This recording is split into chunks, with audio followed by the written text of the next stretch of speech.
হৈছে আজি বহুদিনৰ পৰা আমাৰ মাননীয় ৰাষ্ট্ৰীয় নেতা ৰাহুল গান্ধী ডাঙৰীয়াই ভোট চুৰিৰ বিষয়ত তন্নকৈ মানুহক সজাগতা আনিছে।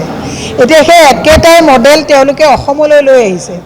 আমি যেতিয়া কথাবিলাক কওঁ তেতিয়া তেওঁলোকে কথাবিলাক ভুৱা আৰু মিছা বুলি ক'বলৈ যায়। আজি মই আপোনালোকক তথ্য সহকাৰে দিম, আপোনালোকে তথ্যখিনি ভেৰিফাই কৰিব। 133 পুলিং ষ্টেচন কমলীয়া পঞ্চায়ত বিশ্বনাথ জিলাত তাত প্ৰায় 100জন জীৱিত ব্যক্তিক মৃত দেখুৱাই তেওঁলোকক ভোটাৰ লিষ্টৰ পৰা নাম ডিলিট কৰা হৈছে। আৰু এই গোটেই সম্পূৰ্ণ তথ্য আপোনালোকক দি দিয়া হ'ব, আপোনালোকে এইটো ভেৰিফাই কৰিব। এতিয়া বিজেপিৰ হৈছে শ্বৰ্টকাট ৰিপৰ্ট কাৰ্ডটো হৈছে উন্নয়নৰ মাজত ধাপাবাজি আৰু বাকী গোটেই কথাটো হৈছে এটা এটা সমষ্টিত 8ৰ পৰা 10,000কৈ এওঁলোকে ফৰ্জি ভোটাৰ এওঁলোকে তাত ইনক্লুড কৰিব বিচাৰিছে। আৰু কিছু সংখ্যক যিবিলাক জেগাত বিজেপি বিৰোধী বেছি ভোট শক্তি আছে সেই জেগাবিলাকত তেওঁলোকে ভোট ডিলিট কৰাৰ কাম আৰম্ভ কৰিছে। ইতিমধ্যে আপোনালোকে গম পাইছে বৰক্ষেত্ৰী সমষ্টিত এনেকুৱা ধৰণৰ ঘটনা হৈছে, গুৱাহাটীত তেনেকুৱা হৈছে, উৰিয়াম ঘাটত আপোনালোকে যাওক তাত 12,000 মানুহৰ লগত কৰা হৈছে।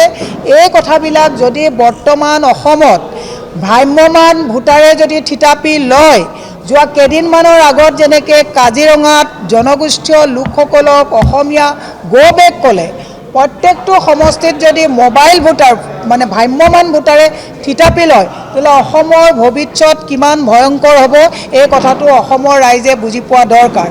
আমি সঘনাই আমি যিহেতুকে সাংগঠনিক কামত লাগি আছোঁ, BLOসকলক আমি লগ ধৰিছোঁ। BLOসকলে কৈছে যে বাইদেউ আমাৰ উপায় নাই, হোটেলত আহিও যদি নতুন কোনোবাই আহি থাকি ইয়াত ভোটাৰ লিষ্টত নাম ভৰাইছে, আমি যদি নাম ভৰোৱাত আপত্তি দিওঁ তেতিয়াহ'লে আমাক দাবী ধমকি দিয়া হয়। আৰু আমাৰ যিসকল দলীয়ভাৱে BLA আছে এই BLAসকলে ওজৰ আপত্তি দিলেও তাৰ কোনো ধৰণৰ আজিলৈকে কোনো ধৰণৰ ফলাফল পোৱা নাই। সেইকাৰণে আমি অসমৰ প্ৰতিজন লোকক আমি এটা বিনম্ৰভাৱে অনুৰোধ জনাইছোঁ যে BLAসকল আমাৰ ঘৰে ঘৰে গৈ আছে, BLOসকল আপোনালোকৰ ঘৰে ঘৰে গৈ আছে। বহু BLA বিজেপিৰ হৈ কাম কৰি আছে, চৰকাৰী পক্ষৰ হৈ BLOসকলে তেওঁলোকে সেনেকুৱা ফৰ্জি ভ্ৰাম্যমান ভোটাৰক লৈ ভোটাৰ লিষ্টবিলাক তেওঁলোকে মেনিপুলেট কৰিছে। সেইকাৰণে আমি কৈছোঁ বিজেপিক কৈছোঁ যে আপোনালোকে নিৰ্বাচন জয় কৰিবলৈ হ'লে ৰিপৰ্ট কাৰ্ড দেখুৱাওক। 5 লাখ চাকৰি দিম বুলি কৈছিলে, দিব পাৰিলে নেকি?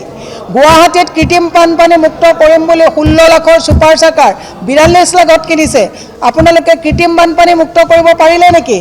আপোনালোকে মহিলাক সুৰক্ষা দিয়াৰ কথা কৈছিলে, আজি তাৰিখত ভাৰতৰ বিহাৰ UPৰ ঠাইত অসমত মহিলা আজি তাৰিখত বেছিভাগত মানে ওমেন ট্ৰাফিকিং, মলেষ্ট্ৰেশ্যন, ৰেপ, হত্যা এইবিলাকত আজি অসম আগবাঢ়ি গৈছে। NCRB ৰিপৰ্ট মতে বিহাৰ আৰু UPতকৈ অসমত মহিলা সুৰক্ষিত আজি তাৰিখত কম।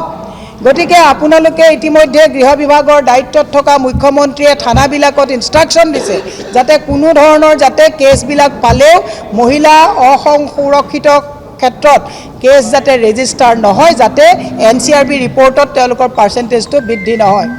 গতিকে মই অসমৰ প্ৰতিজন সুধী সমাজক বিনম্ৰভাৱে আমি অনুৰোধ জনাইছোঁ যে নিৰ্বাচনত কোন জিকিব কোন হাৰিব এইটো বেলেগ কথা, কিন্তু ভ্ৰাম্যমান ভোটাৰে যাতে অসমৰ যিসকল অসমীয়া লোক তেওঁলোকক ভোটাৰ লিষ্টৰ পৰা কৰ্তন কৰি বহিৰাজ্যৰ লোকক ইয়াত সন্নিৱিষ্ট কৰি অসমখন যাতে উচ্ছৃংখল পৰিৱেশলৈ লৈ নাযায় তাৰ কাৰণে বিনম্ৰভাৱে অসমৰ সুধী সমাজক, অসমৰ সচেতন নাগৰিকসকলক আমি আহ্বান জনাইছোঁ। আৰু আপোনালোকে বৰ্তমান যিবিলাক ভোটাৰ লিষ্টত চলি আছে, নাম ডিলিট কৰা, ট্ৰান্সফাৰ কৰা, শিফটিং কৰা যিবিলাক প্ৰচেছ চলি আছে এই গোটেইবিলাকত সতৰ্কতাৰে আপোনালোকে চকু ৰাখিবৰ কাৰণে সকলোকে আমি আহ্বান জনাইছোঁ। বিজেপি চৰকাৰৰ মডেলটোৱে হৈছে যেনেকৈ গুজৰাট মডেল, এইটো মানে ঢাকি দিয়া, তেওঁলোকে ৰাষ্ট্ৰপতি আহিলে গ্ৰীণ কৰিডৰ দি ঢাকি দিয়ে। এতিয়া তেওঁলোকে এটা বিহাৰ মডেল ইয়ালৈ লৈ আহিছে, ফৰ্জি ভ্ৰাম্যমান ভোটাৰে তেওঁলোকে ৰণ জিকিব বিচাৰিছে। সকলোকে সাৱধান হ'বৰ কাৰণে আহ্বান জনাই আমি আপোনালোকক প্ৰমাণ সহকাৰে, আমি ক'লে তেওঁলোকৰ মন্ত্ৰীসকলে কয় যে আমি মিছা কথা কৈছোঁ। এওঁলোকৰ এটাই ৰিপৰ্ট কাৰ্ড আছে, হিন্দু আৰু মুছলমানৰ ৰাজনীতিটো এওঁলোকৰ ৰিপৰ্ট কাৰ্ড। ডেভেলপমেণ্ট মানে অভাৰব্ৰিজ বনোৱাটো ডেভেলপমেণ্ট নহয়। আৰু সেইবিলাক অসমৰ ৰাইজে বুজি পাইছে কাৰণে প্ৰতিটো সমষ্টিতে ভোট চুৰিৰে এওঁলোকে 26ৰ বৈতৰণি পাৰ কৰাৰ যি নিকৃষ্ট ৰাজনীতিত লিপ্ত হৈছে তাৰ কাৰণে আমি অসমৰ ৰাইজক মানে সজাগ হ'বৰ কাৰণে আৰু আজি সাংবাদিক বন্ধুসকলকো কৈছোঁ যে গণতন্ত্ৰৰ চতুৰ্থ স্তম্ভ হিচাপে এইটো আপোনালোকৰো দায়িত্ব পৰে। আমি এতিয়া আপোনালোকক দি দিম, আপোনালোকে এইটো প্ৰচাৰ কৰক যাতে এনেকৈ ফৰ্জি ভোটাৰ লৈ পেলাই যাতে ২৬ৰ বৈতৰণি পাৰ কৰাৰ যাতে নিকৃষ্ট ষড়যন্ত্ৰত যাতে এওঁলোকে মানে ভৰি আৰু নিদিয়ে তাৰ কাৰণে আহ্বান জনাইছোঁ।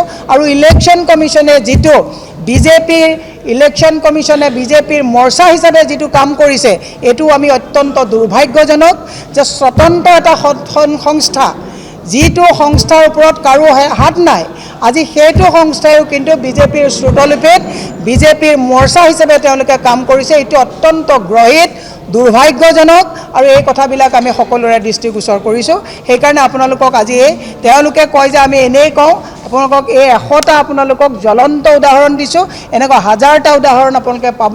আপোনালোকৰ জৰিয়তে ৰাইজক সজাগ কৰিবৰ কাৰণে আহ্বান জনাইছোঁ। বন্ধুসকল আপোনালোকক মই এখন ফৰ্ম দেখাইছোঁ, ফৰ্ম 7 ইলেকশ্যন কমিশ্যনৰ ফৰ্ম 7 এইবিলাক আমি আপোনালোকক দি দিম। ইয়াতে জিতেন শইকীয়া বিশ্বনাথ চাৰিআলি ৭০ নং বিশ্বনাথ চাৰিআলিৰ জিতেন শইকীয়া এখেতে কমপ্লেইন কৰিছে আব্দুল মজিদ এখেত জীৱিত ব্যক্তি এখেতক মৃত বুলি কমপ্লেইন কৰিছে। এনেকুৱা ১০০খন ইলেকশ্যন কমিশ্যনৰ ফৰ্ম 7 আপোনালোকক আমি দি দিম।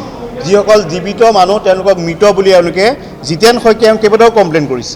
ইলেকশ্যন কমিশ্যনৰ নিয়মতে এজন মানুহে এজনৰ বিৰুদ্ধে কমপ্লেইন কৰিব পাৰে, কিন্তু এই জিতেন শইকীয়াৰ নামত বহুকেইজন কমপ্লেইন কৰিছে। গতিকে এইখন আকৌ ইলেকশ্যন কমিশ্যনৰ ফৰ্ম 7 এই ফৰ্ম 7 আমি আমাৰ লগত আছে, আমি আপোনালোকক দি দিম। এনেকৈ বিশ্বনাথ চাৰিআলিত ১০০জন জীৱিত মানুহৰ বিৰুদ্ধে কেইবাজনো মানুহে তেওঁলোকে জিতেন শইকীয়াকে ধৰি কেইবাজনো মানুহে বিজেপি কৰ্মী জিতেন শইকীয়া তেখেতকে ধৰি কেইবাজনো লোকে বিজেপি কৰ্মীয়ে জীৱিত লোকক মৃত বুলি কমপ্লেইন কৰিছে। গতিকে ইলেকশ্যন কমিশ্যনে বিষয়টো হয় নে নহয় তদন্ত কৰিবৰ কাৰণে আপোনালোকৰ জৰিয়তে আমি অনুৰোধ জনাইছোঁ। Thank U. ডেফিনেটলি যিসকলে দেশক ভাল পায়, যিসকলে অসমক ভাল পায়, তেওঁলোকে বৰ্তমান বিজেপি নিয়মমতে কৰিব নোৱাৰে। গতিকে বহুতে যোগাযোগ কৰি আছে। ডেফিনেটলি সভাপতি মহোদয়ৰ নেতৃত্বৰ প্ৰতি বিশ্বাস জাগিছে। গতিকে সকলোৱে ভাবিছে, আমি যেতিয়া ঘূৰি থাকোঁ বহু বিজেপি মানুহে ৰাস্তাত লগ পালেও কয় যে বাইদেউ আমি যদিও দলত আছোঁ, কাৰণ দলত যদি বিৰোধিতা কৰোঁ কেছ মমলাত সোমাই দিব, ঠিকাঠিকলি বিল নাপাম, কিন্তু গৌৰৱ গগৈ নেতৃত্বৰ প্ৰতি আস্থা আৰু বিশ্বাস বাঢ়িছে। ডেফিনেটলি বহু বিজেপিৰ লোকে আমাৰ লগত যোগদান কৰাৰ দেখিছে। আজি 4 দিনৰ আগত মনোজ কুমাৰ মহন্তৰ লগত প্ৰায় 50জন মানুহে জইন কৰিছে। ডেফিনেটলি বহু মানুহে আমাৰ লগত যোগাযোগ চলাইছে, জইন কৰিব।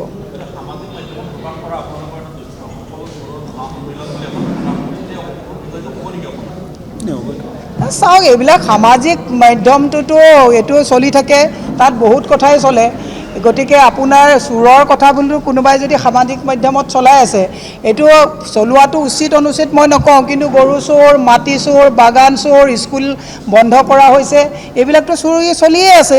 গতিকে মানুহ অতিষ্ঠ হৈছে। মানুহে দেখিছে যে আমি 1250 টকাৰ কাৰণে দৌৰি থাকিবলগীয়া হৈছে। তাৰ বিপৰীতে 50 লাখ টকাৰ কোনোবাই ছাবচিডি লৈছে, 10 কোটি টকাৰ মন্ত্ৰীৰ পত্নীয়ে ছাবচিডি লৈছে। ডেফিনেটলি মানুহৰ যেতিয়া ফ্ৰাষ্ট্ৰেশ্যন আৰু হতাশা, অৰ্থনৈতিক হতাশা বৃদ্ধি হ'ব, ডেফিনেটলিটো কোনোবাই আপোনাৰ লিখিব, আৰু সেইটোতো সকলো ক্ষেত্ৰত আমি কণ্ট্ৰল ৰাখিব নোৱাৰোঁ। গতিকে এইটো মই দেখা নাই। গতিকে দেখা নাই যেতিয়া মই বিশেষ গৰু চুৰটোতো আপোনালোকে কৰিছে, গীৰ গাই নামত কিমান গীৰ গাই চুৰ হ'ল সেই কথাটো সংবাদ মাধ্যমত সবিস্তাৰে ওলাইছে। মাটি চুৰি কেনেকৈ চলি আছে আপোনালোকে দেখিয়ে আছে। এইবিলাক সামাজিক মাধ্যমততো কিছুমান বস্তু যাবই, কাৰণ চবৰে এতিয়া হতাশা আহিছে। মানুহৰ পকেটত পইচা নাই। আজিৰ তাৰিখত বস্তুৰ দাম বৃদ্ধি হৈছে। আজি আপোনালোকক মই কৈছোঁ, নৰেন্দ্ৰ মোদী ডাঙৰীয়াই সিদিনাখন আহি পেলাই ক'লে যে সাৰা ভাৰত কা আন্দৰ আসাম মে হম লোগ নে স্মাৰ্ট মিটাৰ কা অভিলেখ ৰচা। গুজৰাটত কিয় অভিলেখ নৰখিলে? দিল্লীত কিয় অভিলেখ নকৰিলে? ইউপিত কিয় অভিলেখ নকৰিলে? অসমৰ সহজ সৰল মানুহক যিটো ৰামঠগন আৰু মাধমাৰ দিছে, তাতো ছ'চিয়েল মিডিয়াততো লিখিব এইটো কথা, কাৰণ ডাইনিং টেবুলত ভাত খাই থাকোঁতে পটককৈ আপোনাৰ লাইনটো কাট খাই যায়, ৰিচাৰ্জ কৰিবলৈ গুগল পে'ত পইচা নাথাকে। গতিকে ডেফিনেটলি এইবিলাক কথাৰ হতাশাত মানুহক স্পৰ্শ কৰিছে, আৰু এনেকুৱা কথা আৰু লৈ আহি থাকিব। এতিয়া তেওঁলোকে যিটো আপোনাৰ আঁচনিৰ নামত এতিয়া জানুৱাৰী মাহত 6 তাৰিখে 1000 কোটি টকা ধাৰ ল'লে, 13 তাৰিখে তেওঁলোকে 1000 কোটি টকা ধাৰ ল'লে। অৰুণোদয় তেওঁলোকে দিব পৰা নাই। আপোনাৰ নাম কাটি তামুকক ভৰাইছে, তামুকৰ নাম কাটি তামুকক ভৰাইছে। আশাৰ এখন মায়াজালত সকলোকে আবদ্ধ কৰিছে, সকলোৱে পোৱাও নাই। তাৰপিছত আপুনি চাওক 108ৰ আজি 45 দিন আজি ইয়াতে হেৰি চলি আছে, প্ৰটেষ্ট চলি আছে। নৱেম্বৰ মাহৰ দৰমহাটো তেওঁলোকে ৩,৫০০ মানুহক ৰিলিজ কৰি দিব পৰা নাই। এইখন চৰকাৰ চাৰিওফালৰ পৰা ব্যৰ্থ হৈছে। দ্বিতীয় আৰু শেষ কথাটো আজি মই ইয়াত কৈছোঁ, যিখন চৰকাৰে মানৱ সম্পদ তৈয়াৰ কৰাত গুৰুত্ব দিয়া নাই, স্কুল এফালৰ পৰা বন্ধ কৰিছে, সেইখন চৰকাৰ যে টোটেল ফ্লপ, য'ত শিক্ষাক গুৰুত্ব দিয়া নহয়, সেইখন চৰকাৰ কিবা কাৰণত হ'ব পাৰে নেকি? আমাৰ মাননীয় সভাপতি গৌৰৱ গগৈ ডাঙৰীয়াৰ নেতৃত্বত এটা পূৰা ভিজন আমাৰ আছে যে আমাৰ first and last priority is education, education and education. শিক্ষা, হেল্থ আৰু আমাৰ জাষ্টিছ, এইবিলাক ক্ষেত্ৰত আমাৰ যথেষ্ট দৰ্শন আছে। যিখন ৰাজ্যত জুবিন গাৰ্গে জাষ্টিছ পাবলৈ সক্ষম হোৱা নাই, সেইখন ৰাজ্যত আৰু আমি কি কথা আশা কৰিব পাৰোঁ, এইটো অসমৰ ৰাইজলৈ আমি এৰিলোঁ।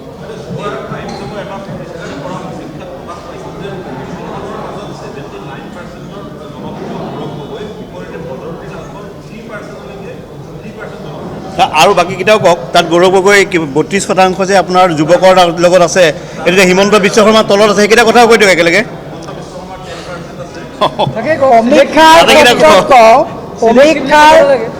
সমীক্ষাৰ কথাত কৈ আছোঁ, আজি তাৰিখত গৌৰৱ গগৈ ডাঙৰীয়াৰ প্ৰতি যি জনসমৰ্থন বা জনপ্ৰিয়তা আছে, এইটো মেনুপুলেট নহয়। বাকী হিমন্ত বিশ্ব শৰ্মাৰ প্ৰতি যিবিলাক হৈ আছে, মই আজি আপোনালোকক ইয়াত কৈছোঁ 100% মেনুপুলেট তেওঁলোকে কৰে। কাৰণ তেওঁলোকৰ প্ৰত্যেকটো কথাত যদি মেনুপুলেট নহয়, তেতিয়াহ'লে সোধে যে তোৰ মালিকৰ নাম কি, কোনটো অৰ্গেনাইজেশ্যনে কৰি আছে। কিন্তু গৌৰৱ গগৈ ডাঙৰীয়াৰ প্ৰতি যি জনপ্ৰিয়তা বৃদ্ধি হৈছে, যুৱ প্ৰজন্ম আজি তাৰিখত গৌৰৱ গগৈ ফালে আছে।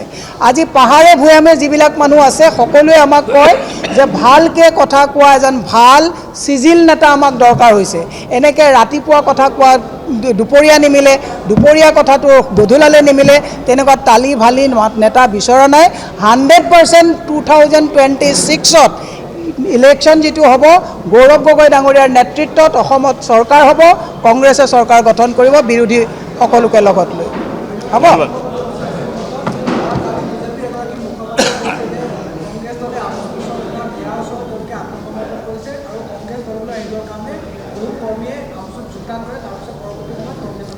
মই আপোনাক কৈছোঁ, বিজেপিৰ যিজন মানুহে আমচুৰ লগত কংগ্ৰেছে আত্মসমৰ্পণ কৰা বুলি কৈছে, আজি তাৰিখত অসমত যদি ৰাতি চবতছে বেছি সম্পৰ্ক আছে বদৰুদ্দিন আছাদুদ্দিন ওৱেইচিৰ লগত, হিমন্ত বিশ্ব শৰ্মাৰ আছে।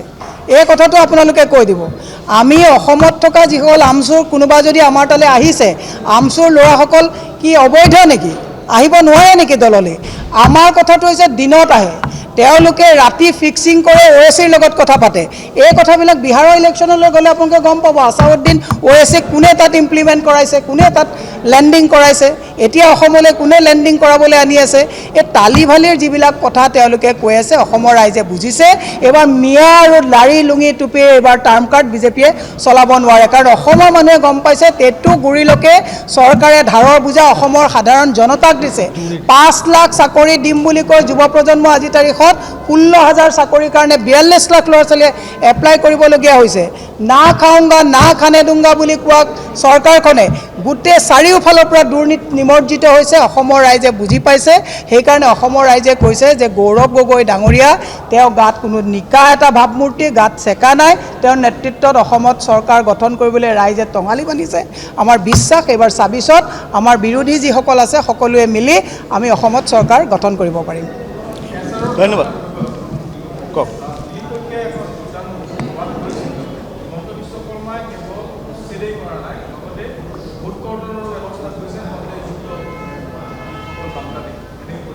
বাংলাদেশত কোনে ৰাখিব?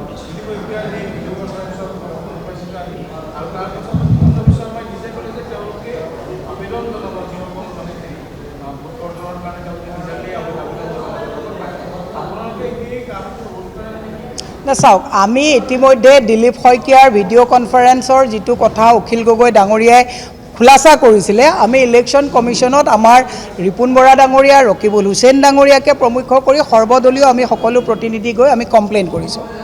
1 দ্বিতীয় কথাটো হৈছে এই চৰকাৰখনে গুৰু গোসাঁই আইন আদালত একো নামানে, এওঁলোকে নিজৰ মতে কাম কৰে।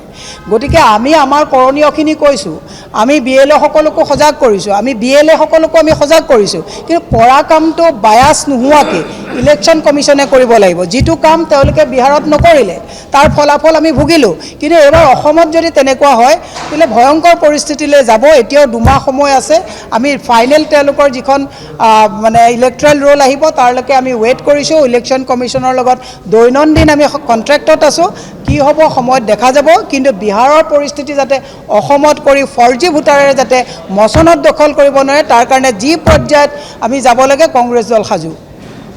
Thank you. যিকোনো খবৰৰ বাবে যোগাযোগ কৰক আমাৰ এই নম্বৰত 9181 307 2221।